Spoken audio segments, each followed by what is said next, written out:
السلام عليكم. اليوم قلت غادي ندير لي كازون، قلت علاش لا ما نبارطاجيش معكم شنو كندير فيهم انايا.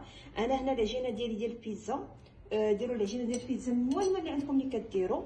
درت هنايا الصوص ديال الطوماط اللي كنشري، هنايا حمرت شويه ديال الدجاج مع شويه ديال القزبور وجوج تومات مع شويه ديال الملح والابزار. هنا غادي ندير شويه ديال الزيتون كحل من الفوق على هذا الشكل بحال هكا، وغادي ناخذ طرونش ديال الفرماج اللي قطعته على هذا الشكل، وغادي نجمع الكازون ديالي بحال هكا كي كتشوفوا.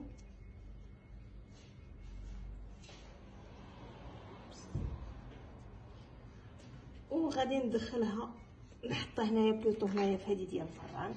غادي نبقى على المنوال حتى نكمل كاع العجينه ديالي وتشوفوا النتيجه في الاخر. النتيجه النهائيه ديال الكازون ديالنا ها هي هذه.